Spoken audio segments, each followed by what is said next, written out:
Sanibonani babukeli emakhaya, igama lami nguLungelo Nsibande.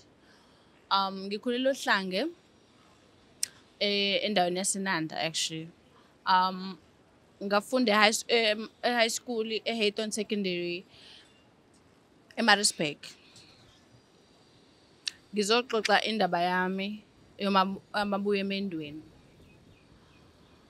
Ngihlangana nomfana ogama lakhe uJason van Wyk efunda umatric, ngifunda ugrade 10.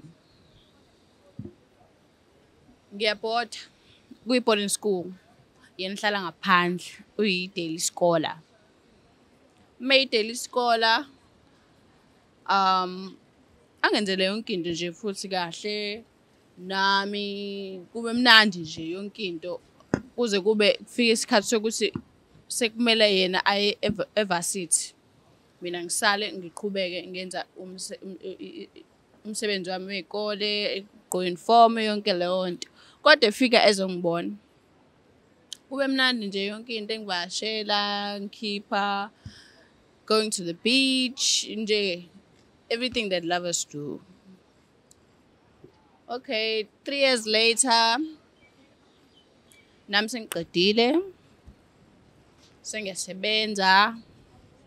I'm an artist and yena is an engineer. So kube nesikhala sokuthi yena uzothola iposition yokuthi aphathele umnini wayo le company ngoba umnini wayo we-company ubenganayo indodana. So njengomuntu akade emthemba anike yena uJason isithuba lokuthi abe ngu-CEO, yena ebe-retire. Retire abe yona ke CEO, maybe yona i-CEO ke kanjalo. 3 months down the line athi yena ufuna ungishada. Okay, vele nami ngiyamthanda uGayi, kade saba ndawonye, ngiyalibona ikusasa naye yonke into. Shade-ke kube mnandi. But osisi bakhe sasingazwani nabo. Bona babeyibonela nje i-gold digger because I'm an artist, yabo. So uma uyi-artist nje bazothi uyalamba, ayikho into oyenzayo, awunamali. Angabi nandaba ngoba ngihlezi ngimtshela ukuthi okay, usisi wakho wenza ukuthi kanje kanje kanje. Angabi nayo indaba nakho. Athi na vele ngeke ngize ngishade bona nabo-ke mebesho njalo vele baziphi. Ngithi mina okay, sure. Ngibe nemali nami lokho ngisave yonke into and I buy a house. So when I buy a house, we move in kulowo muzi. And then from there yonke into nje kube kuhle, kube mnandi, we start a family. I had twins for the first pregnancy, 2 boys. Mengiba nabo ayikube mnandi kakhulu ke, uyamazi umuntu ostressa nabafana ke, ayithanda ingane umfana. And at this time mina ngimnike 2 at the same time. Okay, mengimnika 2 at the same time, qhubeke nje kube mnandi, kube yonke into. And mina angaze nginake ukuthi kumele mhlambe ngomvashele emsebenzini wakhe, ngimlethele ilunch noma yini. No, I've never done that. Kuthi mhlambe 2 to 3 years I get pregnant again. When I get pregnant again, ngimeet intombazane. Wajabula uthi oh my God, so I'm gonna have a baby girl now. Yonke leyo nto. How okay, sengina 7 months pregnant. Ngihlele ekhaya because vele I'm on maternity leave. Qamuke bangqongqozo, how okay, ubani laba kuthiwa ivula, ngivule. Nabo mama bawu-3. Nosisi omboziwe ngengubo, no baba oyedwa. Ngithi mina ingenani ngangena. But ngiqale kube ngathi nje ngidizi because abafana bami bancane kabi ukuthi bangamithisa. And emqondweni wami akukho ukuthi ngabe baze ngo-Jason. Bangene bafike basichaza isitori. Uma besichaza isitori kanjalo ngisazothi sisi ngicela uvule ngikubone ukuthi ubani ebusweni. Aqhamuka uJason. Mayiqhamuka abhodle ngolaka yonke into ediniwe nje ukuthi hawu abasamtsheli ngani ukuthi uzobika lento ayibikayo.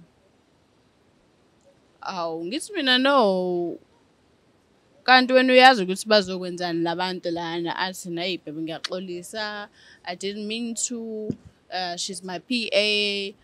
How PA yakho? Athi naye ngithi mina oh so that's why when ubuya late mina ungitshela ukuthi it's because you are still learning the ropes of being a CEO of the new company. That's okay. All right, sure. But now ngiyadinga umbona lo PA wakho ukuthi unjani ebusweni. How avula umuntu only to find out ukuthi umnganami owayekhona siqala sino-Jason e-high school engangifunda naye eklasini lami ka-grade 10 uHlengiwe.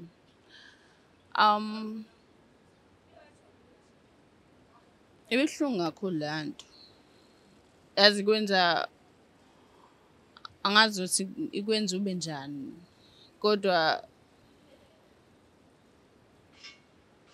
yangiphula umoya kakhulu because from there I wanted a divorce straight up. Ngafuna divorce.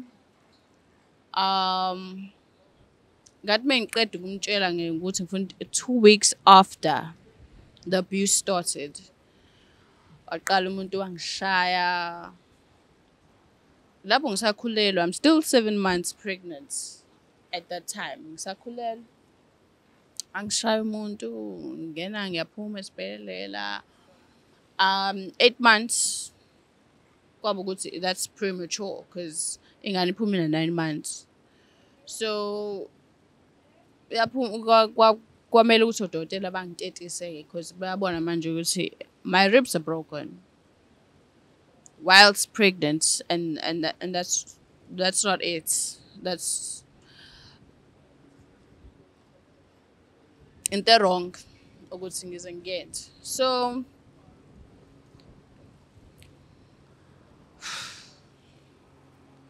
wangishaya ngano blue eye. Osisi bakhe bejabule because vele sasingazwani nabo. So babejabule nje bebonela nje ukuthi into eyenziwe umfowabo i-right. Ngiyaphi vele mina ngoba imali yakhe sengiyidlile sengikhathele, that's why sengifuna ukuhamba.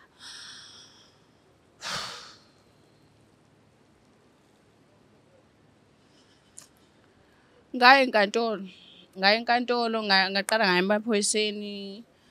Amaphoyisa angangisiza.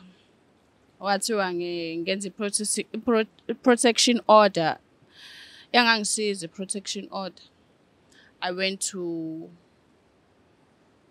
court.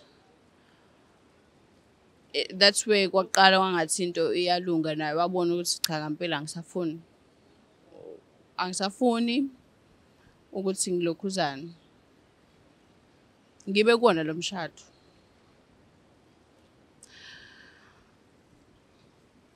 Athi mayiseteta naye umngani wami oHlengiwe. Only to find out ukuthi naye lengane ayikhulelwa kuyona eyamyeni wami.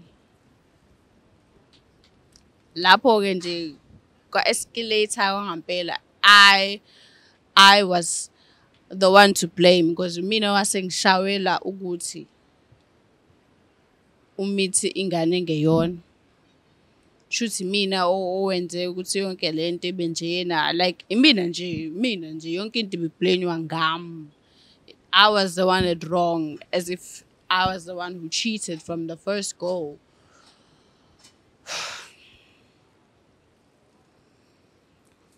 But yeah, abuya kanjalo ke emendweni. Nengane zo-3. Nokho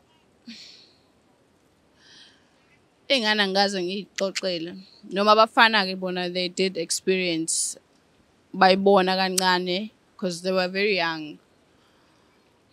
kwenzeka at that time but basanayo i-relationship nobaba wabo especially intombazane yona ayazi lutho ayitshelwanga lutho and angeke ngize ngimtshele lutho ngenzela kona nje ukuthi angambuki ngelinye iso ubaba wabo. Yeah, thank you. Is der Black Life TV?